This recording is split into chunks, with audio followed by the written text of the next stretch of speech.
신명기의 여호와의 총회라는 용어는 여기에 등장하는데요. 보통 총회라고 하면 시내산에 모여 있는 온 이스라엘을 두고 하는 말이나 아니면 모압 평지에 있는 그 후손들을 말합니다. 총회는 온 이스라엘을 백성들을 포용하는 가장 광범위한 단위라고 볼 수가 있습니다. 여호와의 총회에 들어가는 자들 앞으로 약속의 땅에 들어가서 하나님의 백성으로 살아가야 할 자들입니다. 그런데 이러한 총회에 들어오지 못하는 자들에 대해서 모세는 경고하고 있습니다. 먼저 1절에 보시면 고환이 상한 자나 음경이 잘린 자는 총회에 들어오지 못합니다.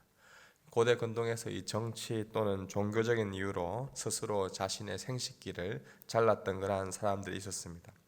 메소포타미아 여러 나라에서는 환관이 될 아이들을 어렸을 때부터 고환을 터뜨렸고, 또 음경은 성전환을 목적으로 잘랐다는 그러한 기록도 있습니다.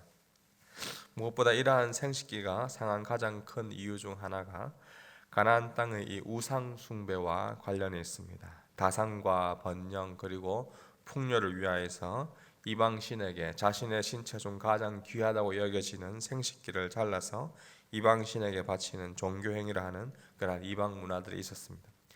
이러한 타락한 문화에 빠져 있는 자들은 총회에 들어오지 못하도록 막았습니다.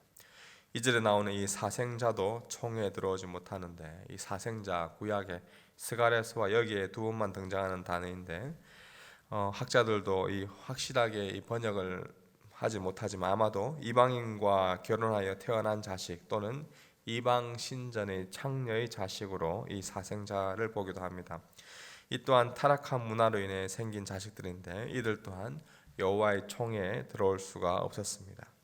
1, 2절에 나오는 총에 들어오지 못하는 자들, 바로 타락한 가나안 문화 속에 물들어 있는 자들이라고 볼 수가 있습니다. 리차드 니버는 그리스도와 문화라는 책에서 교회 주변의 문화를 대하는 그 5가지 유형을 설명하는데, 그 중에 마지막이 이 문화를 변혁하는 그리스도인입니다. 하나님의 백성들은 이방 가나안 문화에 종속되거나 그 문화에 빠져 살아가는 그러한 삶이 아니라 문화를 변혁시켜 나가야 함을, 거룩함을 추구해야 함을 우리에게 말해주고 있습니다. 3절 이하에 나오는 총에 들어가지 못하는 자들, 암몬 사람과 모압 사람입니다. 이들은 이스라엘이 이집트에서 가나안 땅으로 이동해 올 때 그들을 도와주기는커녕 오히려 발람을 불러들여 이스라엘을 저주하려고 했던 자들입니다.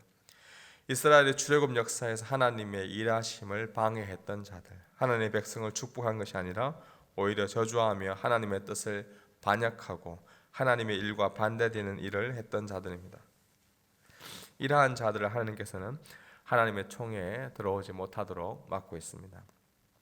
계속해서 7절 이하에 보시면 너는 에돔 사람을 미워하지 말라. 그는 내 형제입니다. 애굽 사람을 미워하지 말라. 네가 그의 땅에서 객이 되었습니다. 그들의 3대 자손은 여호와의 총회에 들어올 수 있느니라.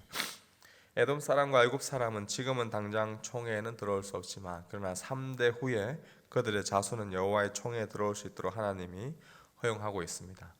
에돔 사람은 야곱의 쌍둥이 형 에세에서 비롯된 민족입니다. 그리고 애굽 사람은 이스라엘 이집트에 떠나올 때 많은 착지와 학대를 했던 그러한 민족이지만 역사적인 관점으로 볼 때는 피난처를 또한 제공했었던 호의적인 그런 사람들이기도 합니다. 이들은 3대가 지난 후에 총회에 들어올 수 있도록 허용하십니다.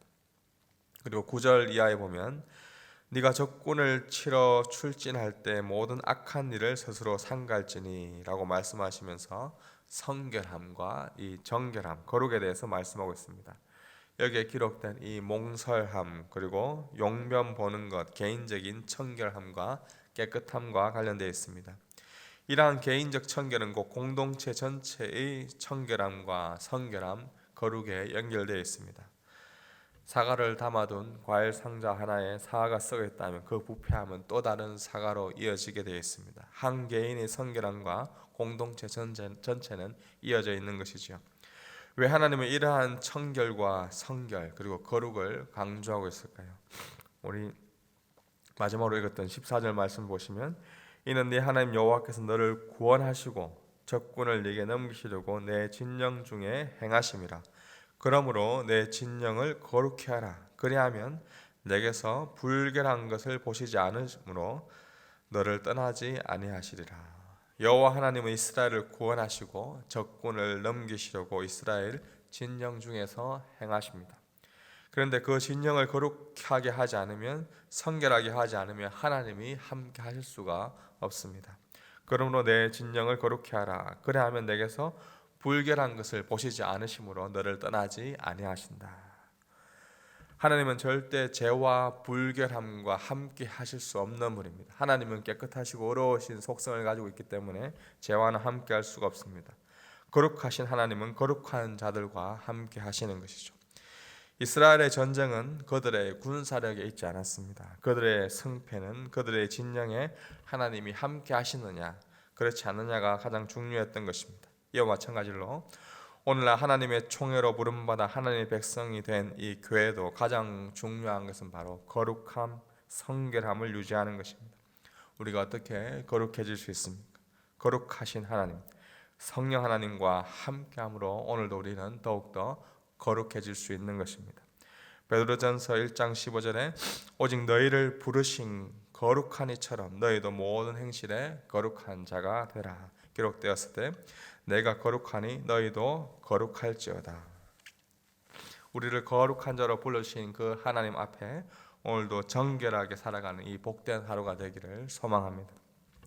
가나안 이방 종교와 마찬가지로 여전히 이 땅 가운데 하나님을 떠나 풍요와 안녕, 행복을 위해 끊임없이 우리의 가장 소중한 것들을 요구하고 이러한 문화에 물들기를 빠져들기를 우리를 요구하는 그러한 시대입니다. 이런 문화 앞에서 종속되어 살아가는 것이 아니라 문화를 변혁하고 그리스도의 계절이 이 오클랜드 가운데, 뉴질랜드 땅 가운데, 대한민국 가운데 임하기를 함께 기도하십시다.